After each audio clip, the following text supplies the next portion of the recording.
Good morning, good afternoon, good evening, wherever you are. We are very happy, glad to have joined forces and to have gathered such a panel of distinguished scholars and media and information literacy advocates in order to celebrate this key day in the humanity and in the history of humanity, which is the International Day for Countering Hate Speech.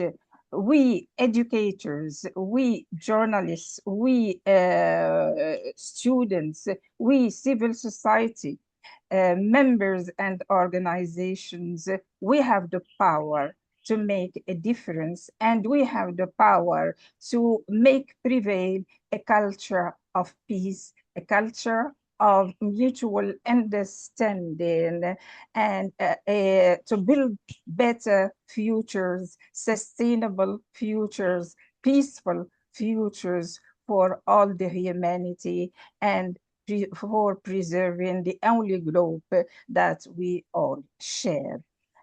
So welcome to the distinguished panelists. Welcome to members of the audience. Welcome to PhD students who have joined us. So let me just share my screen to present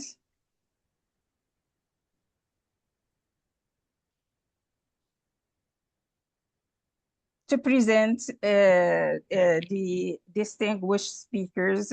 So this is the 13th International A Seminar on Contemporary Issues in Media and Information Literacy, and it is devoted to show the power of media and information literacy and the empowering abilities of media and information literacy to counter hate speech. We are glad to have with us distinguished speakers. I'm Dr. Dricia Schwitz, Professor of Comparative Linguistics, Communication, and Media Studies. I have the honor to be the host and coordinator of this panel. I will give a brief speech on the power of words and language, titled Words Matter, Speak with Empathy. We have with us Professor Dr. Abdelhamid NFISSI, a well-recognized figure at the global level for his advocacy for media and information literacy from University of Sidi Mohammed bin Abdullah in Fez in Morocco. And his talk will be titled Media Information Literacy for Countering Hate Speech. We have with us from Asia, a well-known figure in media and information literacy, Ms. Aisharuk Osopeva. She is a founder and director of Media Sabak Foundation. I will give more details, more information about the speakers, and she will be speaking on media information literacy for promoting inclusive digital spaces, lessons from Central Asia. And the world-known Dr. Nikos Panagiotou from Greece. He is the director of Digital Communication Network Global and director of Peace Journalism Lab. And his talk will tackle hate speech against journalists. We are pleased to welcome Ms. Patricia Kenneth Divine from United Kingdom. She is the director of the International Center for Protocol and Diplomacy. And she will enlighten us on how, from the point of view of protocol and diplomacy, how to build a culture of peace and understanding. Claudia, known in her advocacy for indigenous people, and multilingualism and multiculturalism. And she will talk about intercultural and intergenerational dialogue as ways to prevent hate speech. And we have Rosemary Smith, managing director of Getting Better Foundation. Who doesn't know Getting Better Foundation and the substantial contribution to make citizens and learners aware and empower them with the skills and knowledge. And her talk will be on how to build trust, in fact, to counter um, uh, hate speech. Myself, I'm a linguist and communication scholar. I'm used to be for 3 years as co-chair of the International Steering Committee of UNESCO Media and Information Literacy Alliance and the founding member of UNESCO-UNITWIN University Network on Media Information Literacy and Intercultural Dialogue. Contributed at the global level for media and information literacy, but I have added my contribution as a linguist to the linguistic aspects of media and media discourse, and I'm advocating for linguistic literacy. Dr. Abdelhamid NFISSI is a leading expert in media information literacy in the Arab world, professor of media linguistics and translation at Sidi Mohammed bin Abdullah University of Fez.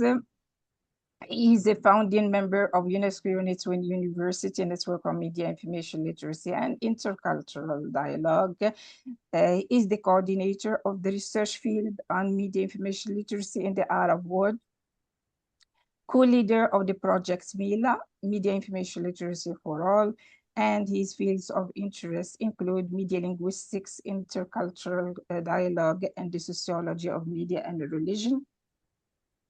He has at his credits over 20 publications and over 50 supervision of Ph.D. dissertations.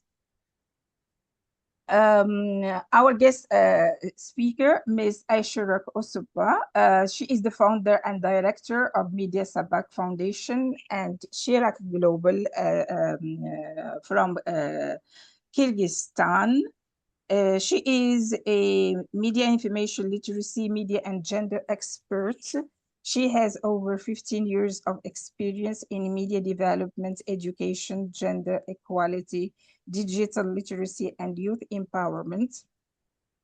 She is a Global Media and Information Literacy Awards laureate and co-author of several media information literacy curricula, online educational resources, and research initiatives implemented across Kyrgyzstan and Central Asia. Her work focuses on promoting critical thinking, countering misinformation and disinformation, hate speech, digital discrimination, and gender stereotypes, while empowering young people through innovative educational approaches, including digital games and online learning platforms.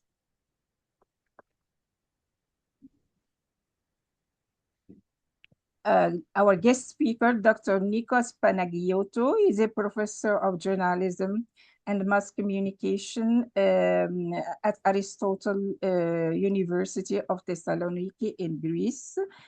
He has been a visiting professor at APU University in Japan and Deutsche Welle.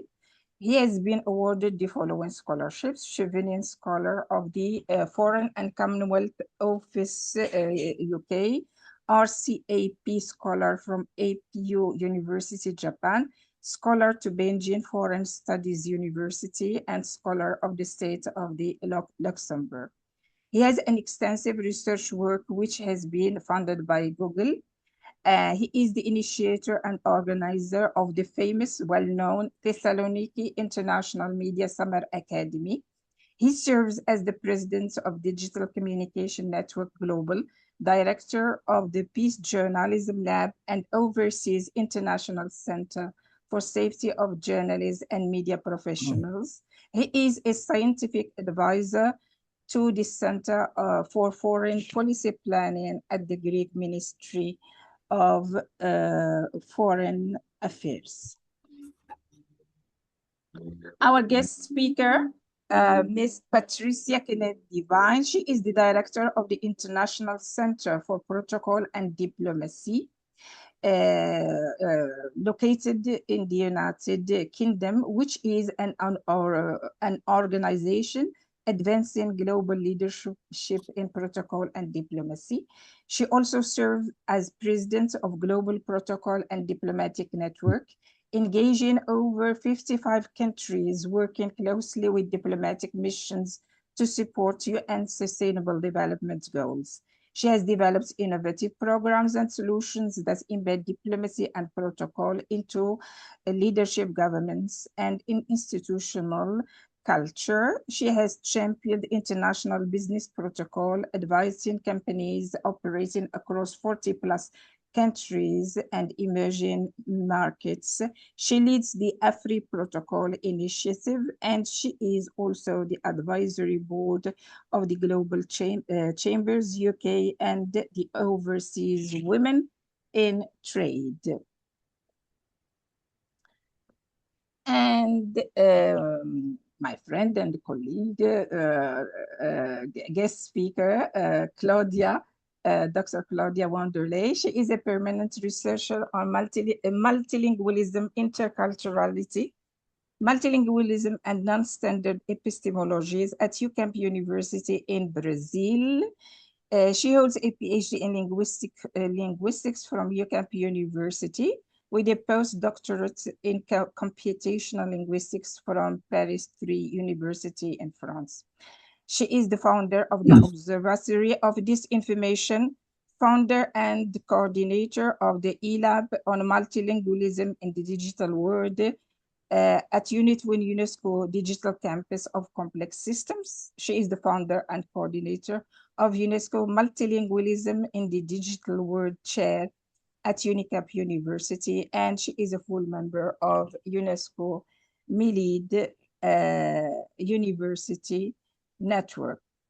We are glad to have as a guest speaker, Ms. Rosemary Smith. She is the managing director of Getting Better Foundation, located at the United States.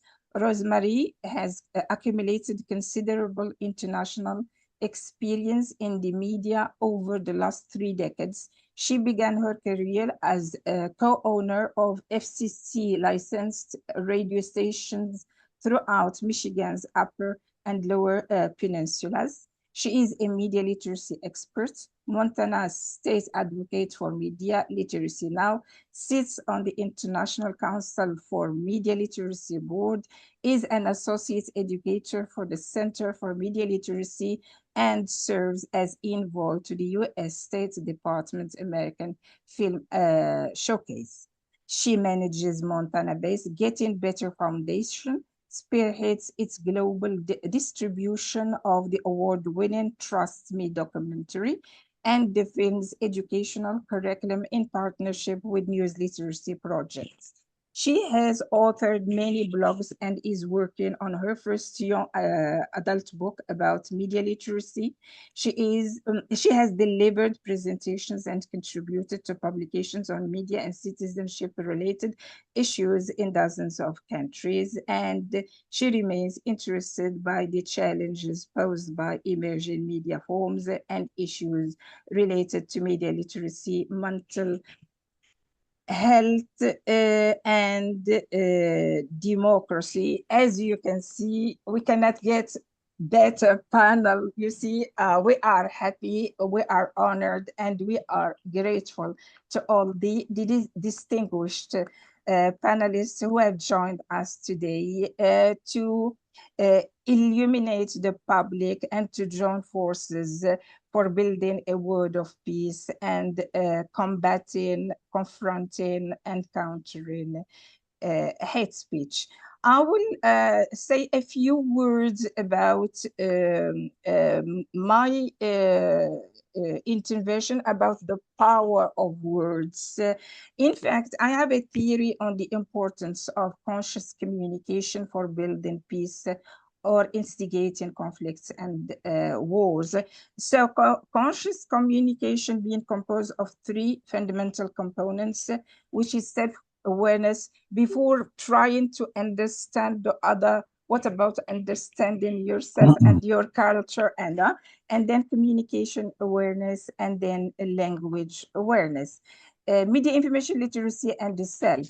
Understanding the other starts with understanding the self and the cultural values that impact the way we make sense of the world. Self-awareness within an inclusive approach that embraces diversity is very important to ensure that different attitudes and beliefs are not based on unconscious biases that may cause harm to others. And it is our job also to talk about all these invisible biases. People do not know that they are prejudicing and that they are excluding, and they have, you see, pejorative or negative attitude vis-a-vis others, because they just think that it is like that. But as long as any type of information is at the unconscious level, we cannot bring the rationality and analysis to it. And this is why we should be rational, logical, and harmonious vis-a-vis our own selves, and know our own selves as a way to building strong understanding with the other.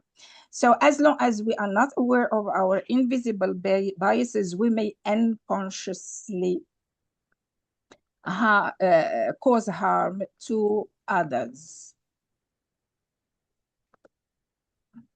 Language awareness, how I define it, it is understanding the power of language and communication strategies, understanding how language works, understanding how language is encoded and decoded, and understanding how language reflects and is impacted by social power or solidarity relationships.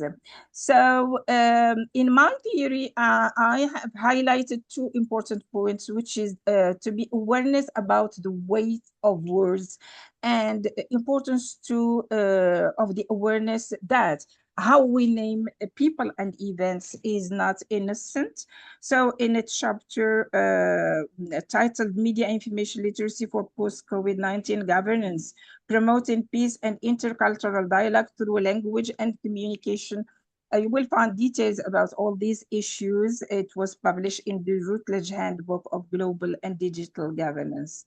So I quote, the centrality of language and communication in building peace or instigating conflicts. I highlighted the importance of awareness about the weight of words, because being aware that words have an impactful weight helps us to be careful about the words we use and to be attentive to the wordings used by others. In fact, words can lead to positive change or be at the origin of tensions and conflicts. So I draw particular attention to the fact that the way we name people and events is not innocent. And here I quote myself from Routledge: the way we name people, places, things, and events impacts our perceptions and attitudes, the way we think about those people and places, and the way we treat them. Language can be used to polarize people and nations, separating them into either good or evil, civilized or uncivilized, ethnically superior or ethnically inferior, human beings or dehumanized, animals or those who are created to rule and those who are created to be ruled. And the international scene, nowadays, we have enough examples about this polarization. Such based categorizations and labelings of people and nations instigate defensive attitudes that lead to social unrest, conflicts, and wars.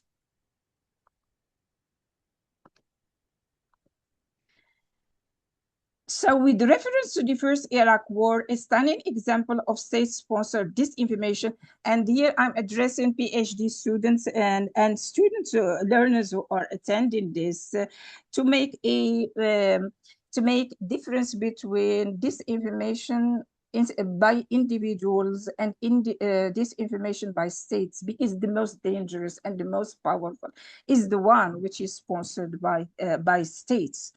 And we have so many examples in the international scene given us.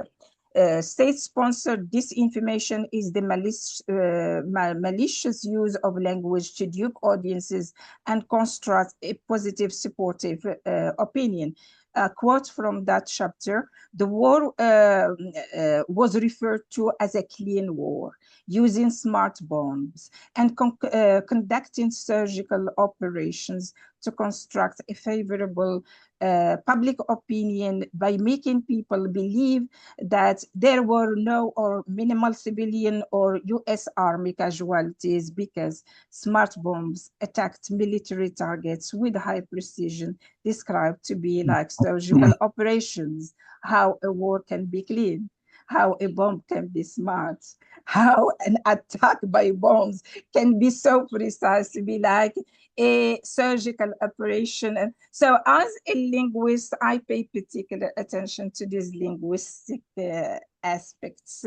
And so I thank you for your attention. And now I give the floor to the second speaker, Dr. Abdelhamid NFISSI. The floor is yours. Thank you, Professor Drissier Schwit, for inviting me to take part in this webinar. First, hello everyone. Nice to meet you virtually. Okay, my talk is about the power of media and information literacy in countering hate speech. As you know, hate speech is in expression spoken, written, or symbolic that attacks or demeans individuals or a group of people based on traits such as race, such as sexual orientation, gender, religion, and language. Hate speech, as you know, is not just offensive language, it is an assault on the very foundation of human dignity. That is why combating it requires both protective law regulations and proactive male and male education. Article 1 of the Universal Declaration of Human Rights: all human beings are born free and equal in dignity and rights. Protecting dignity means ensuring that people can live without humiliation, exclusion, and fear. Preventing hate speech nowadays faces many challenges in our society. According to the conflict theory, society is an place, is an arena for conflict, not cooperation. In any society, certain groups come to dominate others. The conflict theory thus sees the education is a means for maintaining the status quo. Male education instills in people the power values or the proper values, sorry, necessary to live in harmony and then in their communities. Male education emerges as a part of the solution to this virus. I call it a virus because it is a virus. In addition to protective law, as I mentioned earlier, many countries, as a response to criminalize incitement to hatred, while the role of media literacy or information literacy remains the concern of every individual and every educational institution in the world to combat this virus. Media or mail frames hate speech as a threat to peace and human rights. linking dignity to global stability, and empower citizens to recognize and challenge hate speech, reinforcing dignity through informed dialogue. Media information literacy empowers individuals to 1. Be critical thinkers.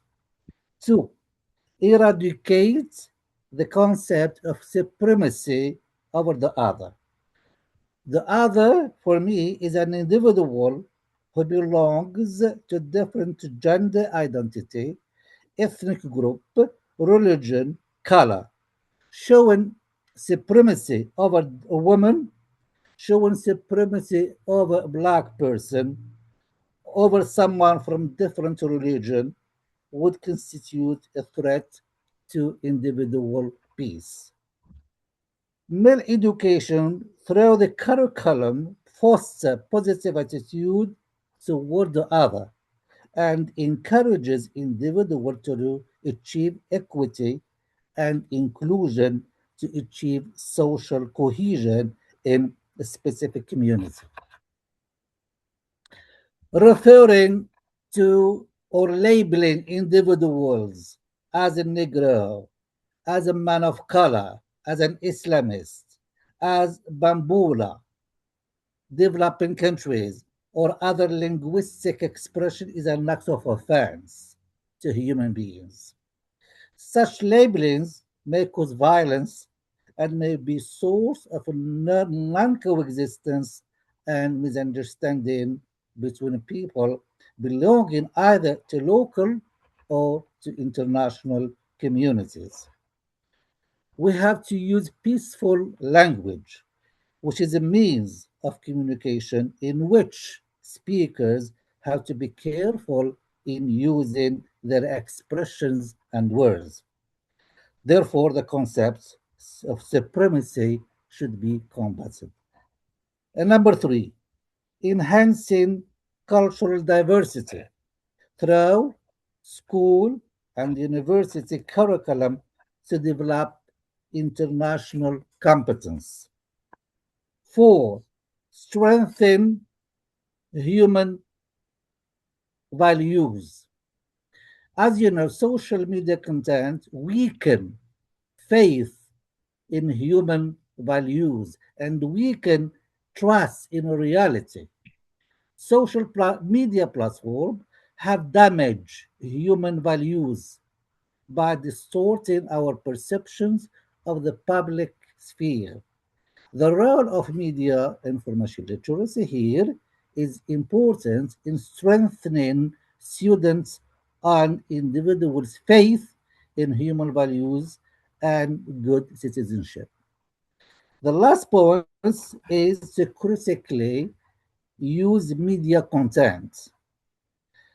Modern mass media play a very important ideological and political role on both the national and the international levels.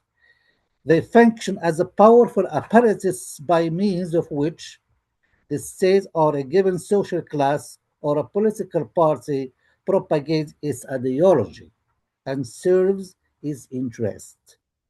Mill, through manuals and textbook, raises students' awareness about our individual awareness about the function of media in society and how it's impacts individuals in their lives and at different levels, personal and social. Thank you very much.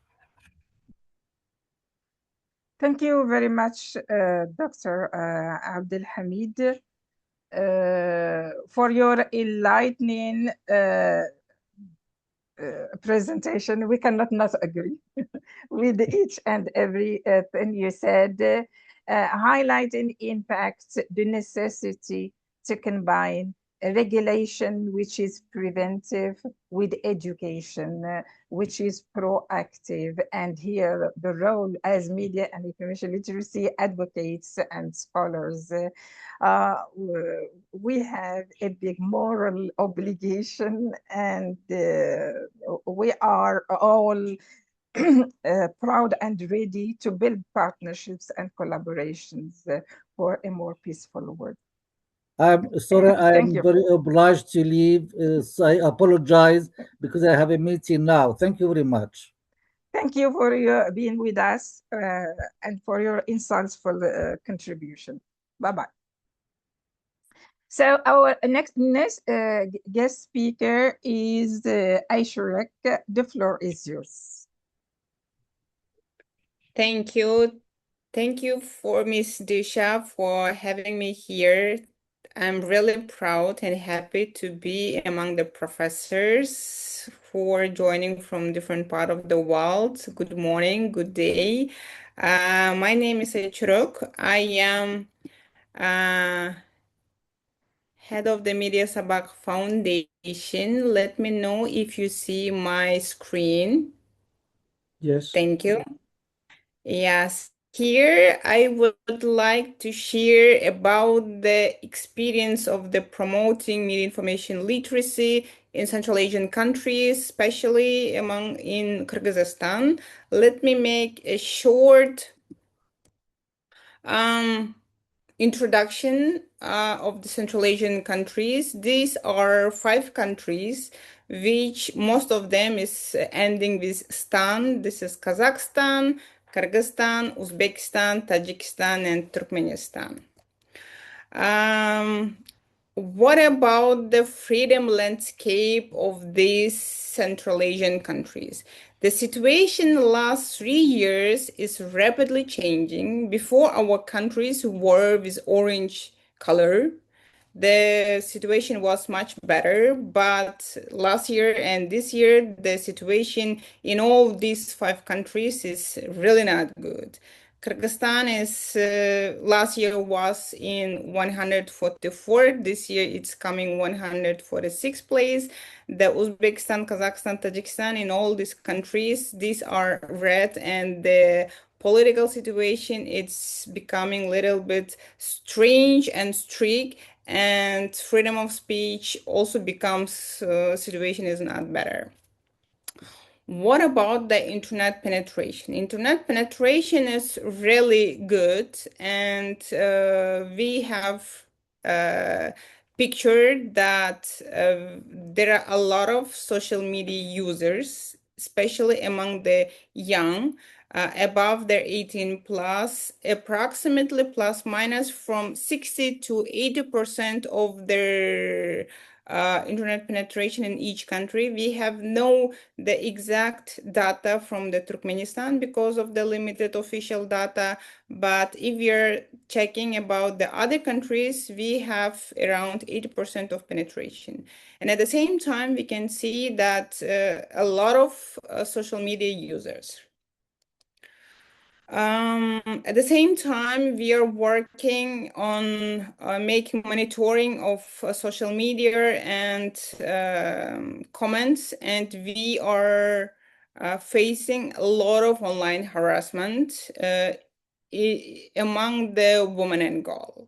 We see gender-based hate speech, we see digital discrimination and inclusion from public online discussion. And that's why MIL must therefore included in gender-sensitive approaches, the digital safe skills, respectful communication, and inclusive participation online. What we are doing in promoting media information literacy in our countries. If we are just understanding what is the media information literacy index, which is practicing in European countries, this is something like 45-50%. This is the level of the education. Then same percentage, 40%, this is the freedom of speech of the country. Then this is a 10% plus minus, this is the trust. The level of the trust of the population, and the 5%, this is the e-participation. And if we are taking all these indexes, when the education is not good, when the freedom of speech is not good, it means we need to improve the media information literacy. What we are doing exactly in Kyrgyzstan, First of all, we are starting our experience from 2016-17, promoting media information literacy exactly in Kyrgyzstan. It was the first country from the Central Asian countries who were starting promoting. We are first was huge research work of the educational standard, of the high education standard and school. We were making analysis of their program. And on the base of this research, we were developing the concept how the media information literacy should be included or implemented to the system of education. It was made by the huge team, including the academic people, the journalists, and independent experts. Then we were developing different kind of manuals for using in the system of education. This is for different kind of textbooks for teachers and students for the school and for their universities. And we also developed the roadmap for digitalization for the Ministry of Education, and which was already implemented from 2019 to 2023. And that good news, 2 years ago, the Ministry of Education of Kyrgyzstan, they have officially implemented or they have integrated to the standard of education, the MIL. And this time it's a MIL, it's a compulsory part of their education. This is for schools and for universities. Then the second, we have the subject like civic society subject, or we are sometimes calling men and society. And from the starting 7th grade to 11, we have separate subjects on media information literacy. And we think that this is a really good thing. And the third thing that we have the institute who are retraining the teachers who are practicing each 5 years. They are coming and improving their education level. And we also integrated the media information literacy to the program of this institute. It means the teachers who are regularly coming and improving their skills, they are receiving also course on media information literacy. We have different kind of online platforms. We are working with bloggers, with opinion makers. We are developing different kind of online educational instruments for promoting among the youth, among the marginalized youth. We are developing cartoons in 5 languages. Most of them, this is the Central Asian languages. This is the Russian, it's like using the main language. Then Kyrgyz, Kazakh, Uzbek, and most of our partners from the neighbor countries, they are using our cartoons for the practical classes. Or in our country, 2 years ago, we were broadcasting all the cartoons in national and local channels. Then we have different kind of reports. We were making different kind of publications, webinars, and we were also working with teachers. This is the element of their cartoons. This is 3D cartoons we were using for kids. Especially we have classes for 5th, 6th, and 7th grades. We are making model type classes for teachers at the same time together with video lessons. It's really easier to attract and to explain about the importance of the media information literacy in different ages. At the same time, we have different kind of platforms like Media Lab for school teachers. This is 3 days trainings offline. They are teachers coming, we are them, we are giving them practical skills. Mostly the media information experts and journalists who works with teachers. At the same time, we have their media station. This is summer school for school kids for improving their meal education. This is the photo from their summer school where the school students aged 14, 16 having the experience of filming, making different kind of the podcast. They are working with the real journalists, and they are making different kind of media products. At the same time, we have religious schools. We are calling them madrasam. We have more than 100 in our country. This is the biggest number for Central Asian countries. And these madrasas are totally working separately, male and female. We are also working with these religious schools and making separate type of their media station, also giving them skill of developing media content. This is photo from our media labs where the teachers trying to use some practical skills implementing the MILD to their lessons, not depending, this is the mathematics teacher, chemistry, history. We are using the cross-cutting instrument that in all subjects should be implemented media information literacy skill, as this time currently a lot of students, school kids using internet, taking different kind of information. That's why we are teaching all teachers to include the MILD to their subjects. We are also working separately with madrasa, the religious school teachers. We are working separately with female teachers, with male teachers, and also giving them skills, because this is really important in Asian countries.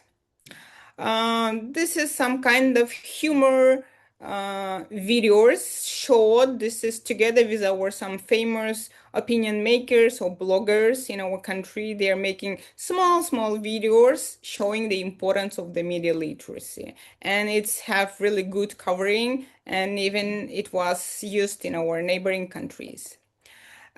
We have online platforms. One is the Media Sabak. It's from the Central Asian countries. It is translating like media lesson. Sabak in all Asian countries, translating like lesson. And from in this platform, all educational tools in 5 languages, they're teachers, trainers can use, and this platform is recommended from our Ministry of Education to using in online classes and system of education. And also we have the educational game. This is the Clever Asia, also in Central Asian countries. This online game platform is used among the marginalized youth, and we have more than 20 games inside the platform. The user is, for example, reading, listening, watching, then answering correctly to different kind of questions. If they are getting correct answer, they are getting some points, and these points converts the currency of their platform. And for the currency, these points, they can buy different kind of small gadgets like mouse. They can take the units, and this is some motivational element how to attract youth to using the different kind of educational platform. And this is also our different kind of video lessons, videos. We were making different kind of lessons even for teachers of different subjects, showing how they could implement the element of media information literacy for their subject. For example, we have for mathematics and for chemistry and for all subjects, telling that why it is important, how they could integrate, for giving them some kind of instruction in 3 languages. We were developed manual. This is the We are preventing hate speech, this manual for universities. Universities of the Central Asia. The manual is in Russian, Kyrgyz, Uzbek, Kazakh, and Tajik languages. It's also in 5 languages. The manual for the faculties of journalism. And it was really difficult how to teach about the hate speech without telling them. But we have succeeded. We were developing together with academic teachers. And also for each topic, we developed the video lessons together with cartoons. and it is in open source. And universities from our Central Asian countries who are joining to pilot, they are still using this manual. Here is the examples of our different kind of manuals for teachers, schools, for librarian, for trainers, how they could implement and use media information, different kind of topics for their work. At the same time, we have some kind of big platforms where we are inviting different stakeholders who are working in a field of the media information literacy. This is, of course, the government stakeholders. This is Ministry of Education and school teachers. This is the students, school kids who are actively promoting. This is the trainers, international speakers, and we are doing such kind of events, trying just regularly do to showing the importance. This is another event. Here a lot of, we have speakers also from European countries, from Russia, Belarus, and also Central Asian countries. Here was video. It's a little bit difficult. And also we are working with schools, like school media corners. Like when they are crossing our summer schools, they are returning to their schools and making school media corner. They are broadcasting the news, different kind of problem, what happening in their school, in their village, and like this, they are improving their meal skills. And these school kids, together with their teachers, these are the best one who are annually gathering. We are running the contest among them, and best of them receiving some kind of awards, some technical support from us. And also this is the motivation for them how to do their work good. And according to Central Asia, we are also promoting and telling our neighboring countries that they have to integrate it to their online, to the system of education. This time in Kazakhstan, they have integrated as an selective course for the 7 and 8 grades. But this is not compulsory. This is only the selective course. And I am also the co-author of this manual. And in Tajikistan and Uzbekistan, mostly the CSO actively work, but this time they're only thinking about integrating. We are also telling that supporting independent and quality journalism, it is one of the key issue for media information literacy because of the last situation with financial shortcuts, with the foreign agent law in Kyrgyzstan and in Kazakhstan, the situation with independent media coming crucial. We also telling that strengthening digital citizenship education. We are telling that promoting gender inclusive online spaces, because this time everybody online, everybody discussing in social media, and we are facing a lot of challenges there. Also, it's important building partnership among government, educators, media, and civic society. This is the big challenge for our countries, because we are becoming more authoritarian countries. Where is the government? It's a huge and doing and solving everything. And time by time, it's coming difficult to put everybody on the one table and making some discussion. And also we are telling that we have to improve our legal policy framework, because there should be some control, some punishment for using the hate speech, because this time still there are a lot of users who are using these fake users, who are using the different kind of name, and that's why they are using a lot of hate speech, because they are feel comfort because of not punishing.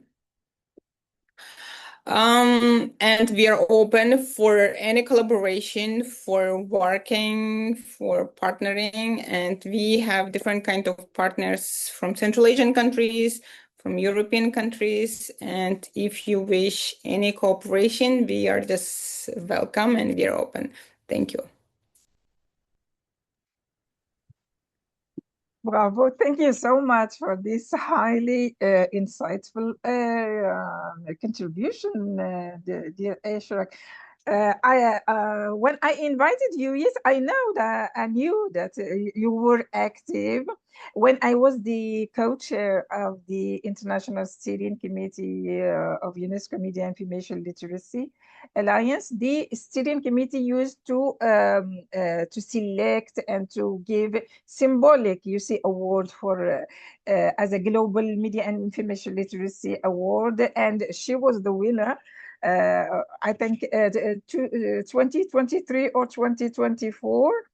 But I didn't know that in your country and in this Central Asia, you have this whole of society approach targeting different levels of society, learners, journalists, gender, women, and empowering all. Congratulations for all this. And even I was impressed by the religious courses. That is something very powerful, and that is something primordial. And I'm happy that you launched this open call for collaboration. We would really like to collaborate with you on many of the aspects. Congratulations for your country to have included media information literacy throughout the educational system. That is something great. Congratulations. Yeah, we have already integrated, but at the same time, we have a lot of challenges. It should be monitored and improving. Integration, it's one thing, but improving, monitoring, and teaching all the time, this is another thing. This time, Kyrgyzstan is signed already 2024 in April, they signed the foreign agent law in our country. This is the same law in Russia, just we were taking. And it means that the foundation who are working together with partners who are receiving the fund from the abroad, they should put marks the foreign agent product. And because of this time, something like 80% of the civic society NGOs, they are closed. And it's really sad because most of the work on gender equality, media information literacy was doing by their NGOs. And this time, most of them, they are closed. We have a lot of journalists and media who are working from the other country, and the situation in the region, it's changing rapidly. Yeah. But you've done a great job. That is the foundation on which you can build. From your call to support quality journalism, now we move to the next presentation by Dr. Nikos Panagiotou, world famously known for actions and support and advocacy for media and information literacy. Dr. Nikos, the floor is yours. Thank you very much for the kind invitation, dear Dricia. You're always very active and very collaborative. I would like also to welcome as well my colleagues and my co-panelists. It is very nice to see you online. Hopefully we will meet again in person, probably in Morocco, I think. So I will go through and I will actually present the work that we have done regarding hate speech against journalists. Hate speech against journalists for us has been at the center of our attention. It has been at the center of our attention because I am director of Peace Journalism Lab, and also which means actually that we have missed up until now a critical element, which is actually the ones that they target the messenger. Usually there is a lot of research taking place regarding how media, let's say, promote hate speech or stereotypes or etc. But nevertheless, we have actually worked on the messenger and also how they witness all this harassment. It has been considered up until now as an element actually that it is part of their professional description. But for me, it was actually an element that we should pay particular attention, especially because we have seen all around the globe that the trust in media is declining. This has been certified as well in the recent polls that have been published. So these questions are actually the basis or part of media literacy as well. Since we're working with citizens that they actually question the very foundational aspect of information of our democracies, which actually leads into selecting sources of information that they are doubtful, but for certain they are non-professional. So we have seen the consequences and the results all across the globe, and instead of having social media and all these digital technologies in the favor of our democracies, it has turned out to be a Trojan horse through which actually our democracies are being undermined.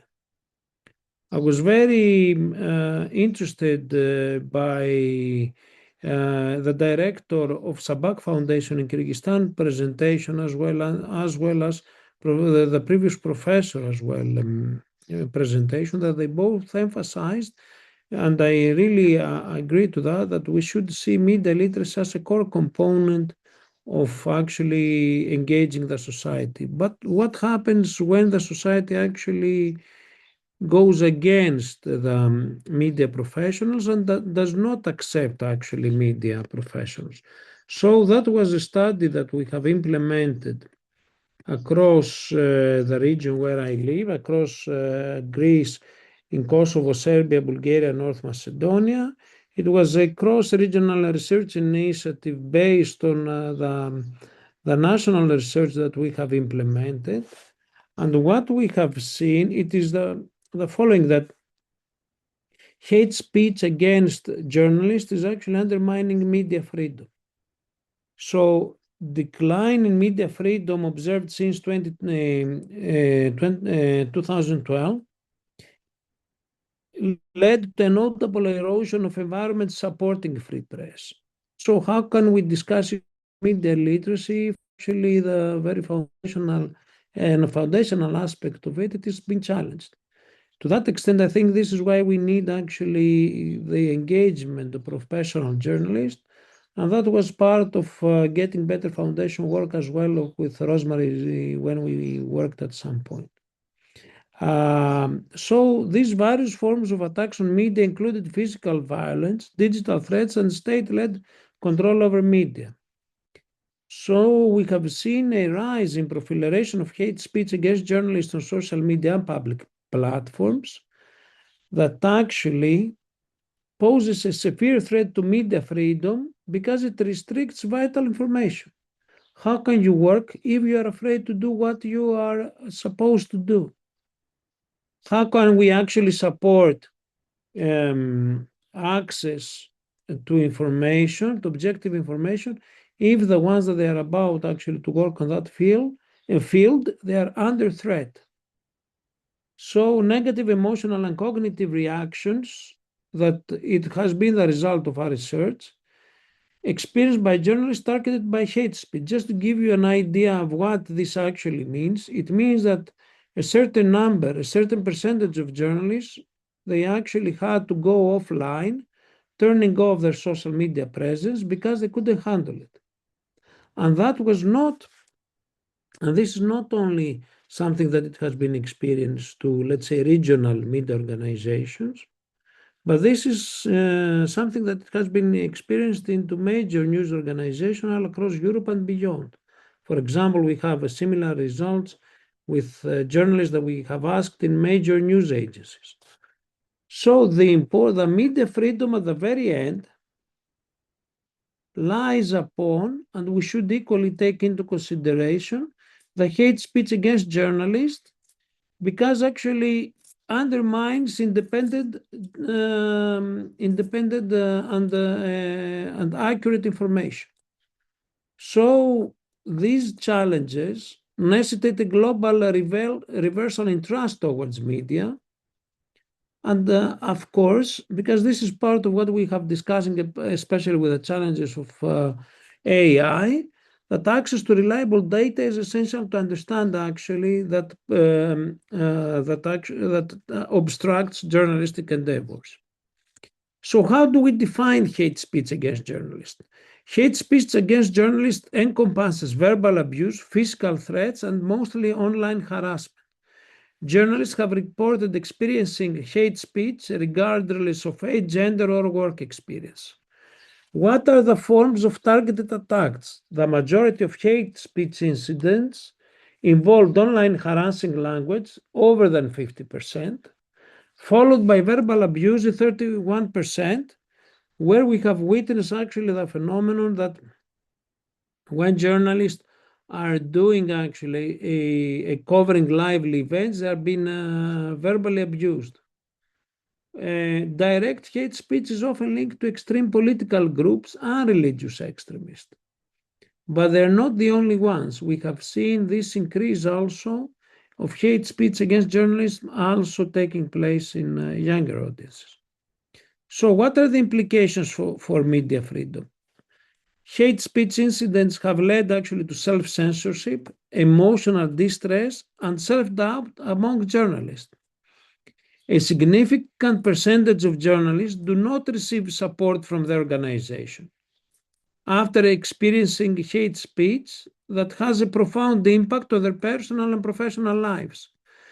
So this is a major element that we should have in mind, because if I'm not well paid, if my professional role is undermined, how can I actually be at the position to provide the necessary information that it is needed in order for our societies to flourish?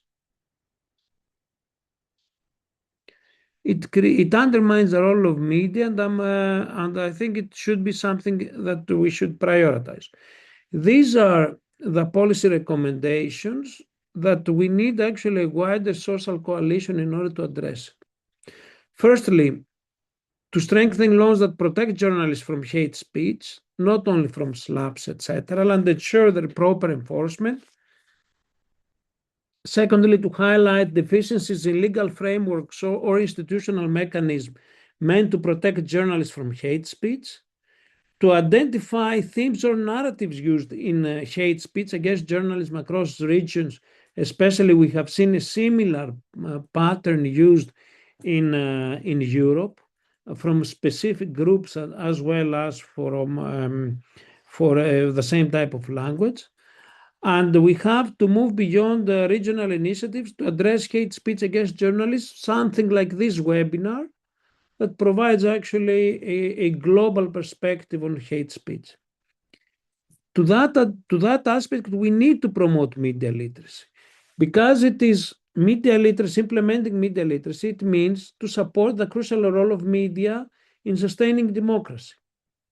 That was actually the major finding after we implemented a pilot innovative program in 35 schools in 1,200 pupils, young people all across Greece, supported by the Ministry of Education. We have seen that the young people in the beginning, they were very negative in media, and after the implementation of media literacy, they have actually had more positive stances of views regarding the role of media. This actually has created a more positive perception of journalistic role in society through public awareness campaign. So what it is also important, it is that we need to establish support networks or hotlines for journalists facing threats or harassment. And we have to engage communities in dialogues to address underlying social tensions contributing to hate speech. The final note is the following, that please have in mind, and we should actually consider that media literacy is a major tool and element in order to tackle hate speech that we have identified it as well. Thank you very much.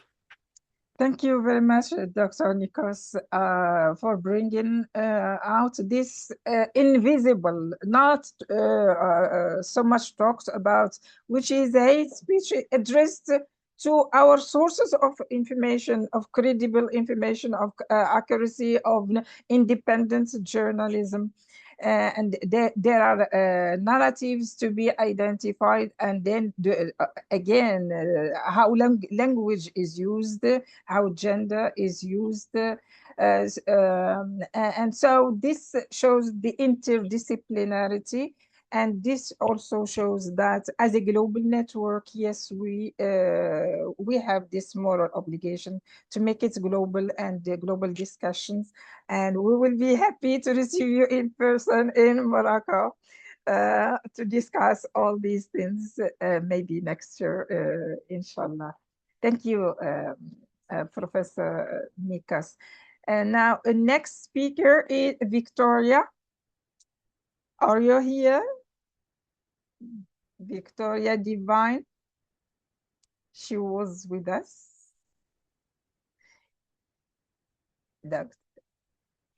Patricia, sorry. Patricia Kenneth Divine, it's your turn.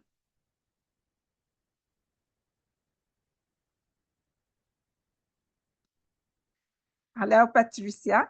The floor is yours. Okay, that's right. Thank you so much. I will just quickly bring up my PowerPoint. I believe, yes. Okay, so is that good to go?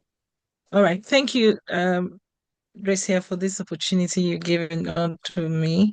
And then I also want to thank all the speakers. This has been a brilliant session so far in terms of this topic, which is very important.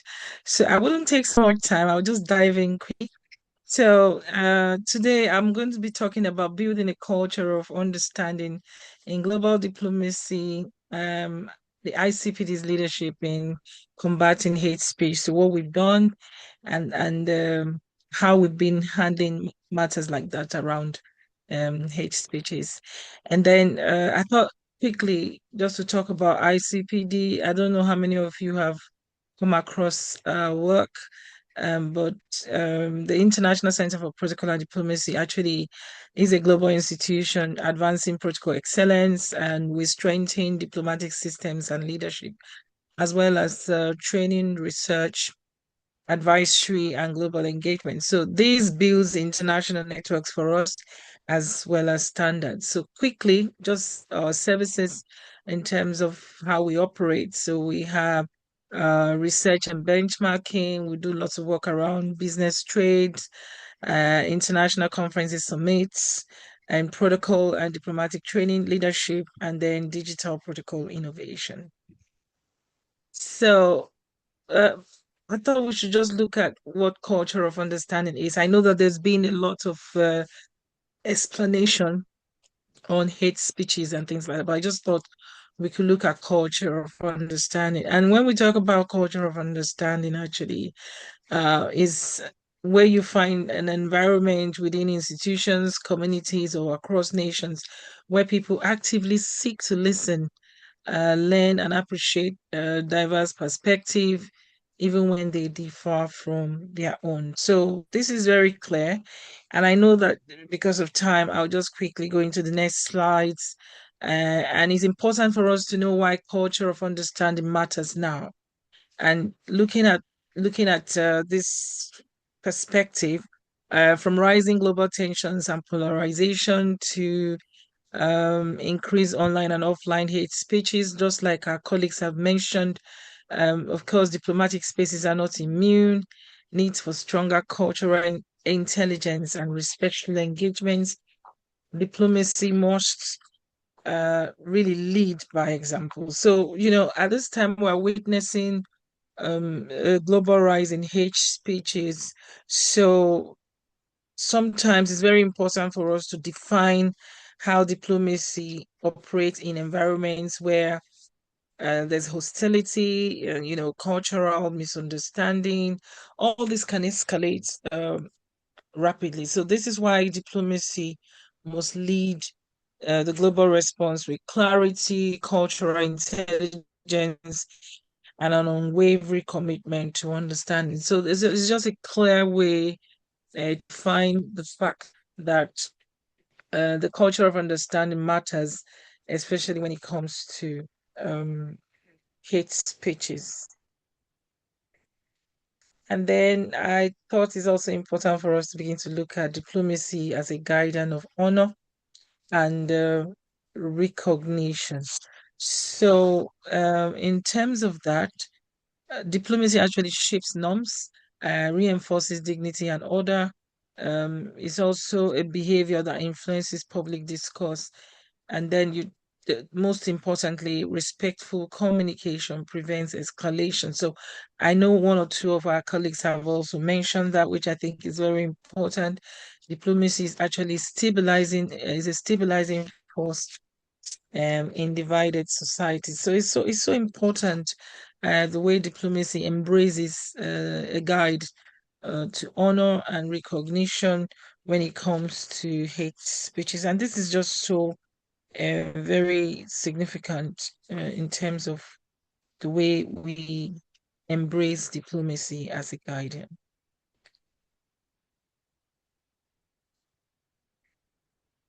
So I thought this is also important to begin to look critically at the threat of hate speech to diplomacy. I know that it's been referenced in media as well as in other parts, education and things like that. So I thought, it's also important for us to see how this could affect diplomacy. So if you look at what I've just highlighted, it undermines trust between nations. Of course, this can lead to fuel conflict and misinformation. It also weakens multicultural cooperation, damages national reputation, yes, and then creates hostile environments for diplomats and communities or whichever countries are being involved.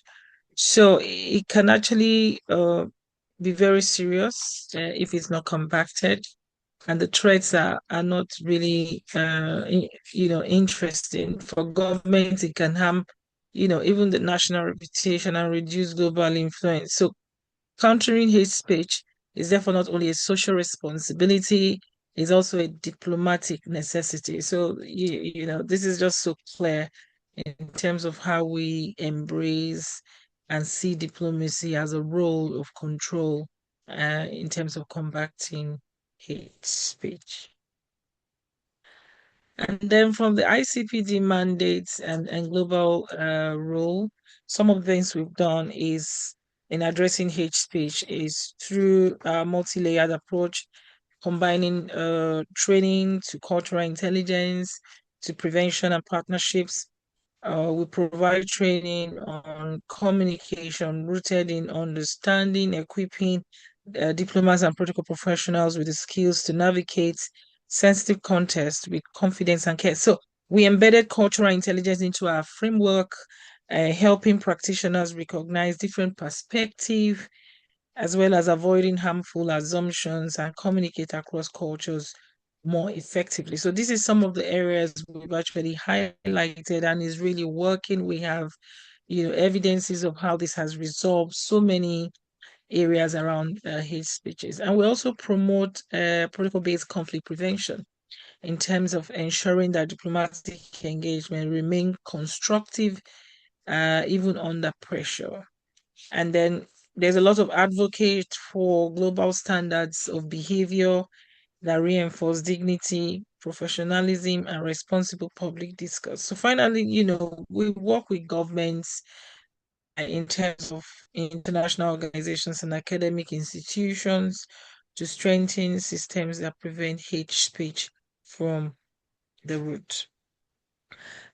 We'll just take a look again at the 5 or 6 areas. So training, responsible communication, cultural intelligent framework, protocol-based conflict prevention, diplomatic behavior standards, global partnerships, and advocacy. These are really practical steps that we've taken in terms of really dealing with hate speeches. And then I thought I should just highlight when it comes to cultural intelligence as a tool, this has really provided backgrounds of understanding cultural context in terms of how behaviors or customs and expectations are being managed. So it enables, a lot of avoid a lot of misunderstanding, reducing bias and also encouraging empathy in diplomatic practice, strengthening inclusive engagement, as well as enhancing global cooperation. So cultural intelligence as a tool is very powerful when it comes to diplomacy today, because it has helped so many people to understand the meaning behind words, behaviors, customs, and expectations, just like some of our colleagues have expressed in their presentation. So cultural intelligence transform diplomacy actually from a transactional exchange into a transformational practice. And this is really one of the areas that has really worked in terms of how we combat hate speech. And then our new concept, which is the Protocol Practice Index, is a global benchmark for respectful diplomacy. This is something we're already building and working on. We're already like a flagship initiative, which has been designed to global measurement framework for protocol practice and diplomatic professionalism. So the PPI actually evaluates countries and institutions across key pillars, including cultural intelligence, governance, operational excellence, and institutional readiness. So by measuring these areas, the PPI helps institutions identify their strengths, close gaps, and improve how diplomacy is practiced. So in the course of doing this, it's also a tool we see that could also help to combat hate speeches and things like that. So it's been really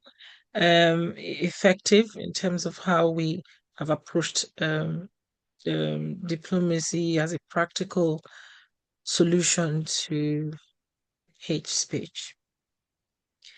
And then, of course, we do a lot of programs and interventions. So from trainings, like I mentioned before, to conferences and youth leadership programs.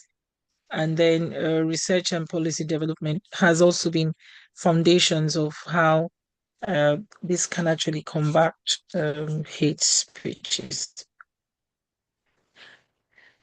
Yeah, and I thought probably if we look at some of the impact we've been involved with, so strengthening cross-cultural engagement in Africa as a way of helping hate speeches, supporting diplomatic academies globally, enhancing protocol systems in multilateral organizations, and promoting responsible communication in international events. So these are areas that could also be looked into as a way of combating hate speeches. And then a call to action for diplomats and government and everyone really in terms of this topic today is so important.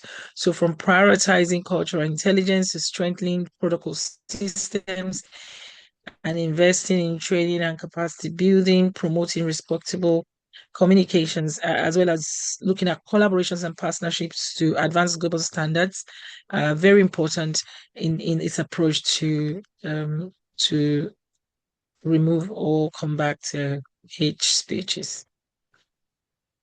And then it leaves us with the fact that diplomacy must be the voice of respect and understanding. Protocol must be the guardian of dignity. Together, we can counter hate speech and build a more peaceful world.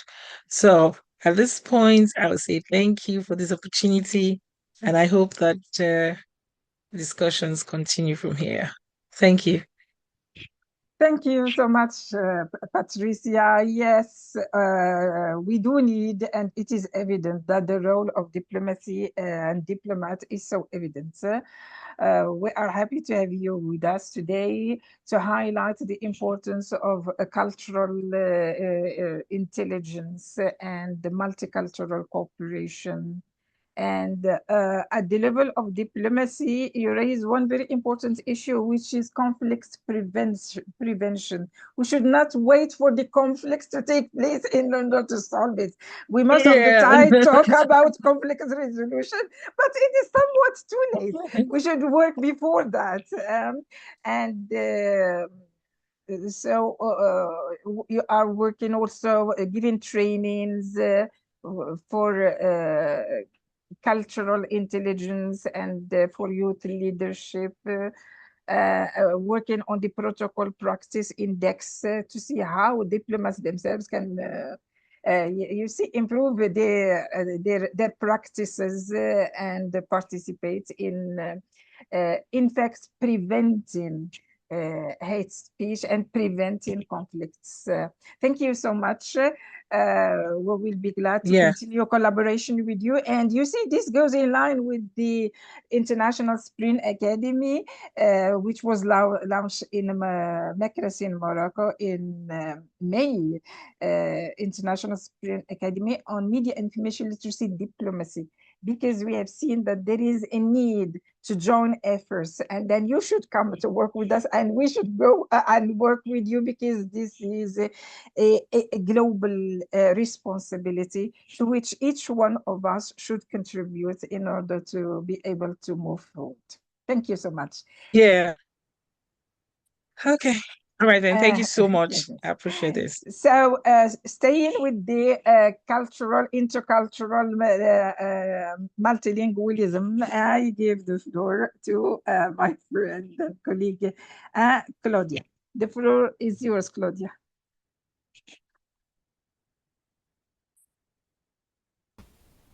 Thank you, Deirdre. I'm very happy to be with you. I think this is a wonderful discussion. It's always very good to be with you and your proposals that are really important for us and resemble a lot the kind of questions that we are working here.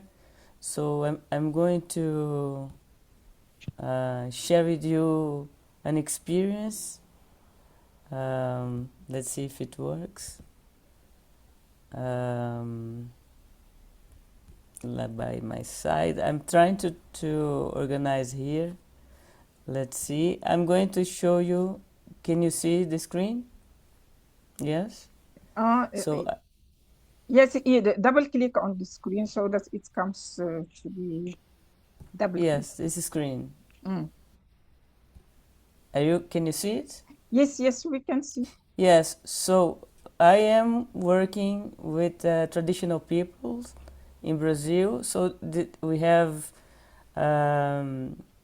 two kind of groups: indigenous people and Afro-Brazilian people that came in diaspora and that preserved in their own possibilities their culture and their organization.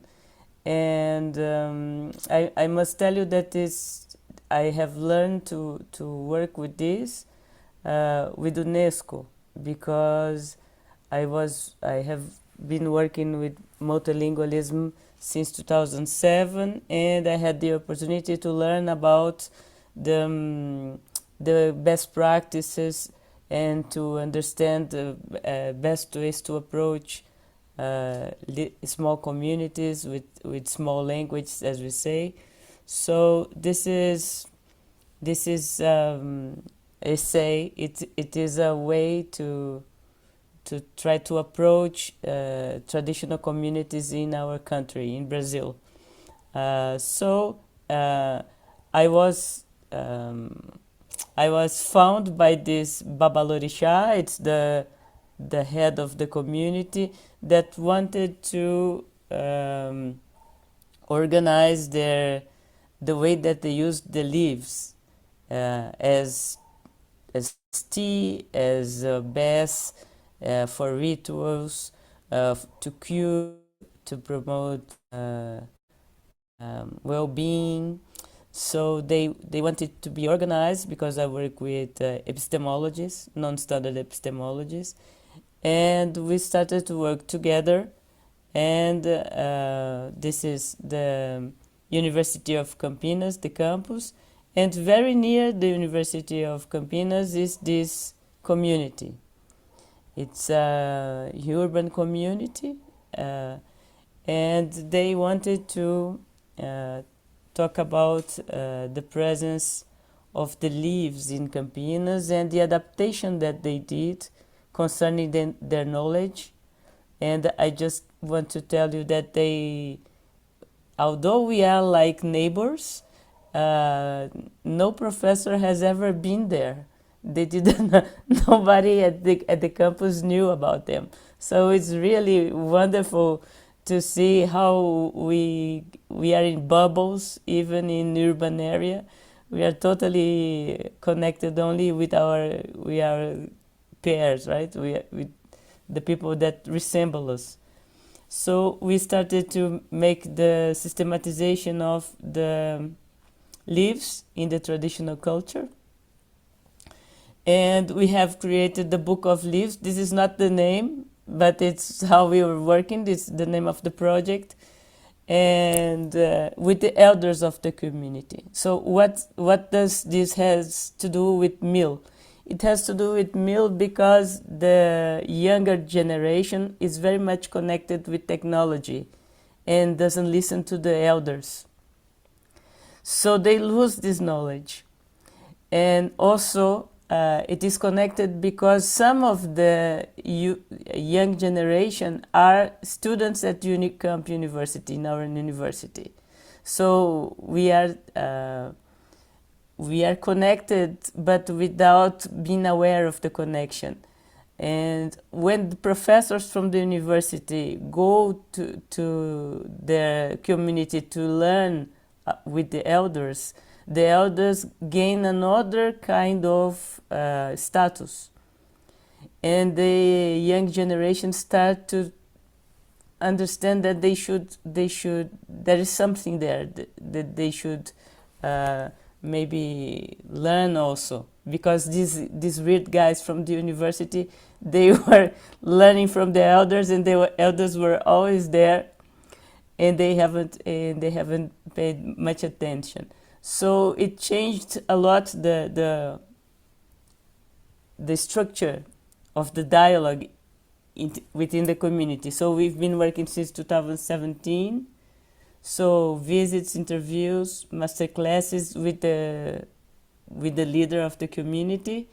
We made a transcription of this and a draft of the book. And then, as it is an oral community, they started to debate the importance of the book. They said, maybe we don't need the book, we need the people to go back to our old way of working. And then we get censorship, because book is very open. If you put a book outside, anyone who has access to the book will know about it. And they got a big deal discussing if this knowledge of the leaves should go to everybody, because it's something that of their ancestors, and it is something that they transmit from generation to generation, and what people could do with this. So it is a long line of dialogue that we've been working with to understand information integrity among different cultures and among different systems of knowledge transmission. And then we have the pandemic, and now as a result of this debate, they created that editor house. And so now they are free and autonomous to have their own books. So it's not going to be a book from the university. It's not us. It doesn't have our brand. We are their partners. This is very nice, and I like it.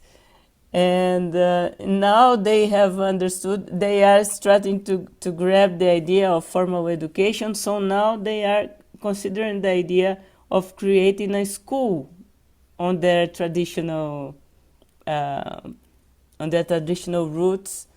And of course, I'm totally in this project with them. I like the idea. So the idea is intercultural and intergenerational dialogue prevents hate speech and bring us to a different dimension. I think it's like Patricia was saying, it's totally transformational for everybody that participates. We understand different what is knowledge, what is learning, what is the idea of community, the idea of neighborhood. It's everything has changed in the university for the students that participate in the project, and also for them to understand that they can count on us, although we are from a completely different cognitive approach of the world. They sure can count on us, but it means that we need, as Patricia was saying, a kind of not only cultural awareness, but affective awareness. It is also to do with some kind of human specific perspective, to be together, to cherish the treasure of our experience, of the experience of the elders, of our neighborhood, or what we have around us. So everybody was favored with this association. So I'm talking about a good experience, and so in times of the access to information is so synthesized. We have now, I guess, more than 50% of internet made by artificial intelligence. So it is very important to learn that we have very nice culture formed intelligence around us that we can reach for, and it has many other assets, like becoming friends and learning new things and learning about what the waste, the kind of parties, dancing, and the kind of food we have. All of these things are related to human bonding when we do it with some kind of reflection and attention and presence. So my suggestion, I know that I'm going too far in this, but my suggestion that we could learn to love and to preserve our mother tongue, our culture, and to preserve and develop the learning that our region offers to us. Because sometimes we think that everything is on the screen, and I think the best things are just in front of us and in our space. So this is my presentation for you. Thank you very much for this opportunity. Thank you so much, Claudia. Amazing. You see, opening the horizons and learning about these non-standard epistemologies. I know your advocacy, involvement, and love for the indigenous languages and indigenous people. You have been working on this for years. And then it had never happened to me that, you see, the access to information, you see, it is their heritage, their information, but they want to be, to publish it themselves, and maybe not because they don't want to share it, but maybe it will be misused. Or maybe it will be misappropriated, or maybe there will be no copyright. You see, it is an ancestral knowledge that has been transmitted from generation to generation. And it does happen that someone will simply come and take the work that you have been doing and attribute it to themselves, you see, shamelessly. So it is fantastic that they have their own publishing house. I remember in one of our discussions, myself and you told me that in Colombia, in Cartagena, they have their own university. You see, they have university for these indigenous cultures, and they learn and they transmit and something published. So you see, and if we have these cultural encounters and understandings, and to be able to listen carefully, to empathize, to know and to understand the other, there will be no conflicts. There will be no wars. And this is, in fact, your suggestion. It is an hymn that I have been, you see, singing and advocating. Let us build a culture of love instead of a culture. It's so simple. We can. Yes, we are created with this power and capacity to share love and to love. So let us listen to the other. Let us empathize. Let us put us in the shoes of the other. Let us listen to the other. So simple tips that can help us, as you rightly titled your intervention, preventive, to prevent hate speech. Thank you so much. So last but not least, a speaker is Rosemary. We are all ears to listen to you. The floor is yours. I love that. Good morning and love from the Getting Better Foundation in Montana in the United States. Thank you, Professor Shoit, UNESCO, and the University Moulay Ismail for hosting this event to counter hate, the most important topic of our time. I'm going to share the screen and begin my talk with a short video clip. And this clip is taken from Trust Me documentary, which we produced. And it demonstrates how people can be manipulated into vitriolic speech, leading to violence and hate, and how media and information literacies can help counter this hate. So I will share this clip called Foreign Interference in Democracy.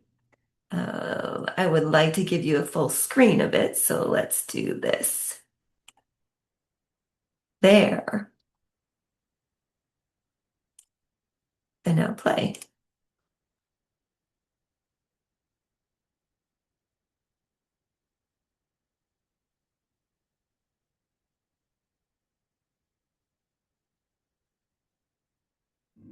Sometimes, however, getting the facts right isn't as easy as it should be.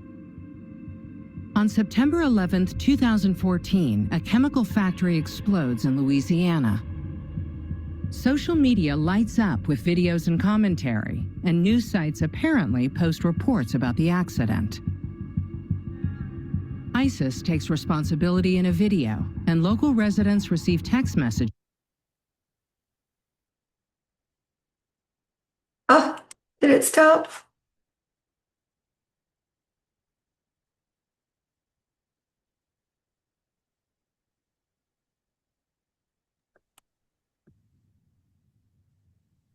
So click again on it to, or Oh, there it goes.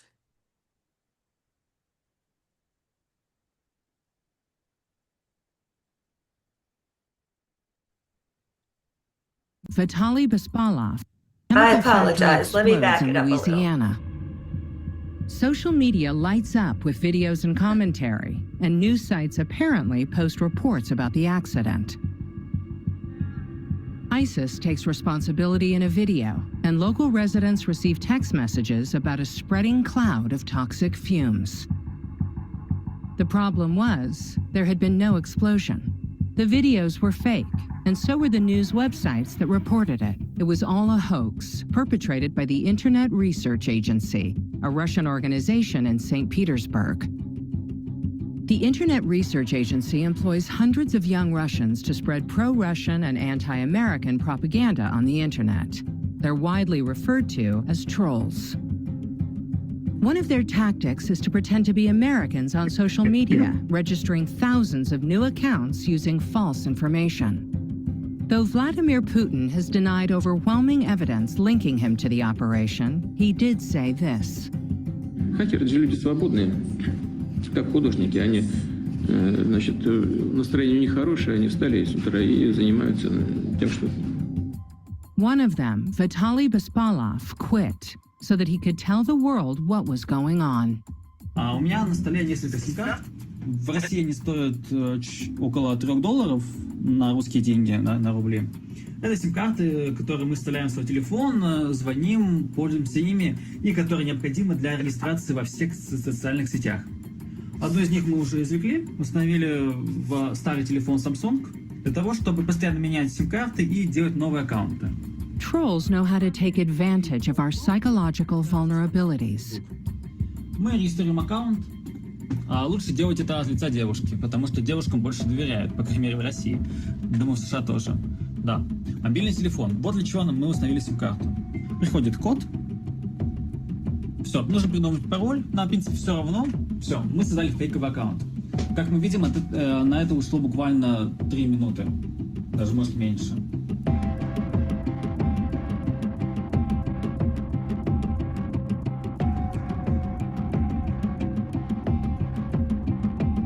One thing they did was create protest events in America. There was an event in Texas where they organized pro-Muslim and anti-Muslim rallies on the same day, literally across the street from each other. They created a Facebook event and got people to like it. Before you know it, there are 2 groups of real people in a tense face-off on a street corner in Texas. One of the things that we believe may have been part of the intent of organizing simultaneous rallies, same day, same place, opposite sides of the street, was probably to attempt to provoke violence. One of the IRA's main goals was infiltrating activist groups. But you guys were involved with being patriotic, right? Very, very patriotic, but not... Being patriotic was the group that contacted and helped organize some of these activities that you posted on your own Facebook account. Those were legitimate. Those were Russians. They were not Russians. I don't go with the Russians. You were posting and reposting almost word for word the information that was coming out of this Internet Research Agency in St. Petersburg. No. You don't believe that? Nope. It's bullshit. But it wasn't just individuals. Even news organizations got duped, unwittingly reporting on protests that had been fueled in part by Russian trolls. Protest this is. I mean, let's get a bigger view of how many people are here. And you can go back as far as the spoken word, people have lied, right? So none of this is new.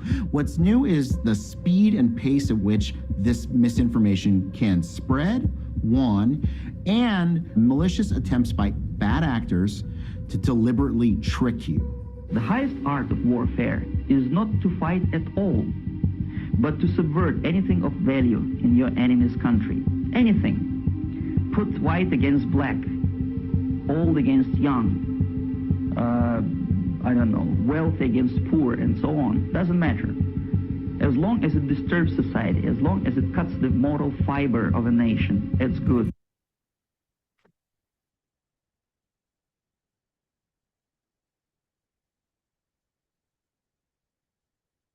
So, center, right? In order for people to collaborate on the important problems of our time, whoops, yeah, lost you for a minute. We have to meet in the middle, in the center. And sometimes that means giving something up in order to achieve overarching progress and the interest of good. That's the premise behind democracy. The way we do that is by sharing our stories. Because sometimes we can speak with students and with audiences about peace and media literacy, and they don't understand because they have media, I like to call it media illiteracy. A lack of media and information literacies accelerates hate speech and polarization by leaving individuals susceptible to algorithmic echo chambers, confirmation bias, and disinformation, as we know, this esteemed panel knows. But without the skills to critically evaluate content, consumers become unintentional vectors for toxic narratives that normalize prejudice and divide societies. For-profit platforms and bad actors, they know this and they use it as a mechanism to manipulate people. It might not all be evil, right? With evil intent. It might just be trying to get us to spend money on something, or to get us to think a certain way, or to get us to financially invest in something that we could lose money in. So it may be also credible journalists trying to bring our attention to something serious in our locality, in our community, like a fundraiser or sporting events. So it doesn't all have to be bad, but it's still manipulative.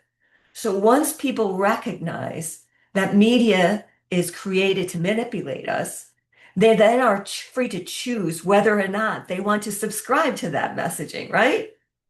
We call this engagement economy. Social media algorithms are designed to maximize user retention and do so by promoting emotional, outrageous, or inflammatory content.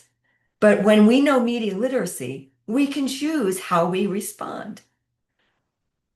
Left uneducated on how these algorithms work, users will gravitate toward information that aligns with their pre-existing beliefs. And the result is echo chambers. Users are fed content that validates anger while shutting out alternative viewpoints. This distorts reality. It makes moderate voices invisible, and extreme polarized views seem like the majority. Media illiteracy breeds this confirmation bias. When we lack the tools to pause, fact check, we're more likely to accept fake news that fits our biases. It's what our mothers told us, right? Sleep on it, pause. Disinformation campaigns also often target minority groups or political opponents with fabricated claims and stereotypes. When users consume this unverified information as fact, it fuels that prejudice and hate speech, because a lack of information limits one's ability to recognize the manipulation and extremist tactics, and users become desensitized to hostility, right? Sister Elizabeth Toman, who founded the Center for Media Literacy, tried to bring our awareness to how violence on television makes us desensitized to violence, and it causes more. And that's what we're seeing now. The results in erosion of empathy. And I think that we all spoke about that today. This panel was amazing in their understanding of the erosion of empathy. The lack of critical engagement and sharing our stories allows discrimination to flourish, translating online hostility into real-world polarization and violence and war. Conflict. We don't think Vladimir Putin's been waging war in the Baltics for just the last 3 years, right? No, he's been waging a political and propaganda war for decades. But by sharing our stories, like the ones in the clip you just saw, that fosters empathy and piques curiosity. When we're curious, we aren't furious, as Renee Hobbs likes to say from Media Education Lab.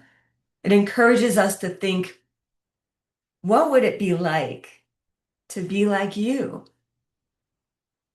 And this in turn opens our minds to overlook our differences.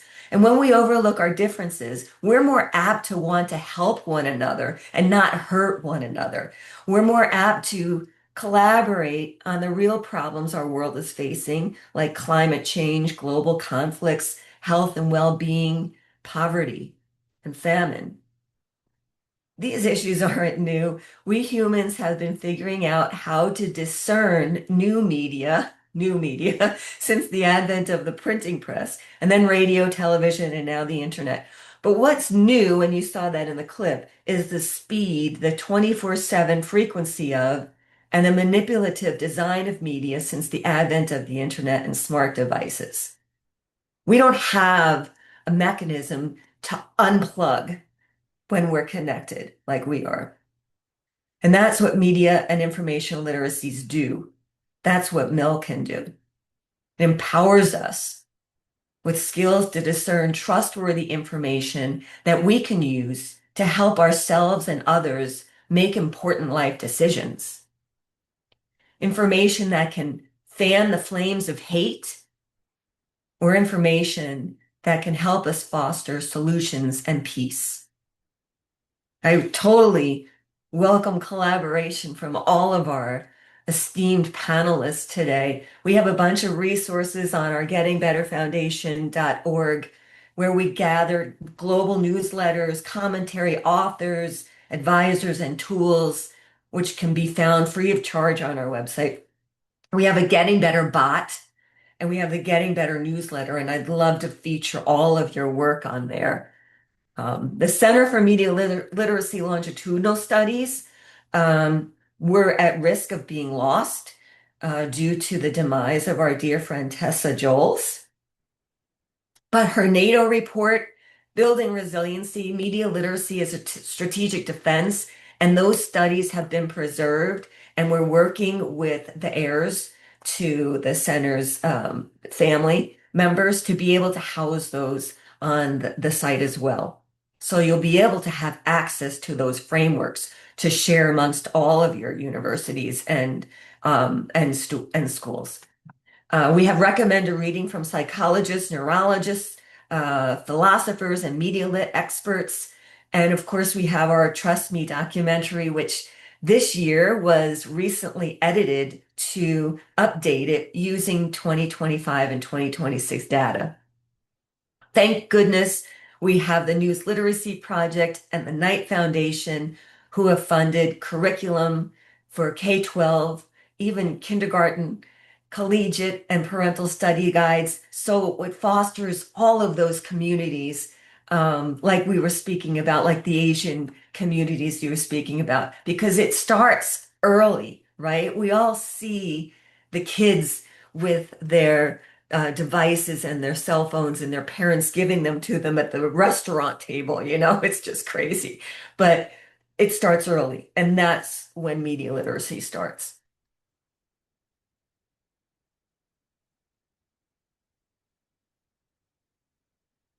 Or should start. Thank you so much. This has been an amazing opportunity to not just present to this esteemed audience, but also to hear about the amazing work that's going on in the world. Thank you. Thank you so much, Rosemary, for the audience, for PhD students. And I have the recording will be shared. The recording will be shared so that those who will not be able to attend, this is something like a very valuable knowledge that should be shared, and so that people who were not able to join us, they will get information, substantial information. I recommended to them the betterfoundation.org, doing excellent work.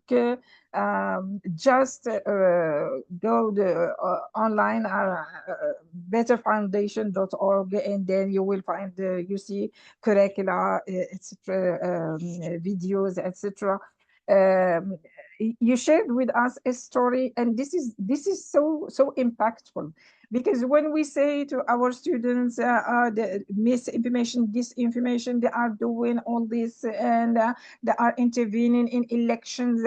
So it is theoretical, but when they see what has actually happened, but from the perspectives of scholars and those who have the right and accurate, the correct and accurate information, and they bring the proof.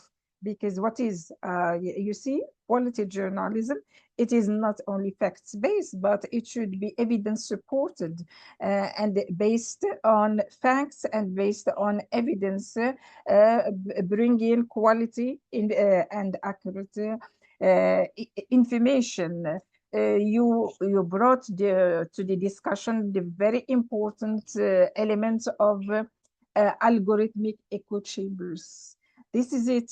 The algorithms, they give to you, dear members of the audience, they give to you what confirms who you are, your likes, and they do not give you what other people, what other perspectives are.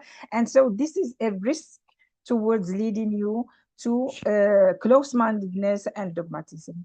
So you should diversify your sources of information, and you should avoid this confirmation bias. You see, challenge yourself and see what other people say and how other people feel and what they like, and listen to them. And with this, we can build, you see, a global move towards mutual respect, mutual understanding, and building shared futures. These futures, sustainable and peaceful futures. I am so glad and so happy to have you all today. That was fantastic. We decided at the research laboratory, LaRCIGALS, and the research group on intercultural communication, dialogue and conflict resolution, which I have the honor to coordinate. We decided at the last minute, you see, but we did not want to miss this very important day, which is the day that we should all be mobilized against hate speech. And as you said at the beginning of your intervention, this is the most important topic of our time. Let us prevent it. Let us work all towards it. So let us preserve our common humanity, our shared humanity, our shared futures. And so grateful to all of you.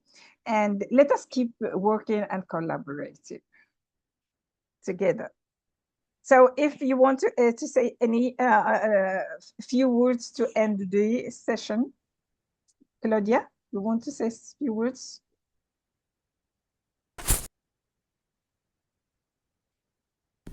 Yes, I want to thank you so much for this opportunity. I think that I learned a lot, and it's very good to see that there are people connected from different places doing what they can, to what is possible, what is in their hands to work with media information literacy. I'm very glad to be with you. I thank you very much, Lucia, for this, for your initiative and for this opportunity. It's always very nice to be in the activities and the reflections that you propose. Thank you so much. Rosemary? And Claudia, we have to reconnect because your project is amazing. I love tea. And it's, you know, our kids, when they were in grade school, they were in a Catholic grade school from K to 12. And so they were in kindergarten and first grade, and they had the high schoolers, the high school students, the older students, come visit with them every week. And it was the highlight of my kids' day to get to interact with the big kids, right?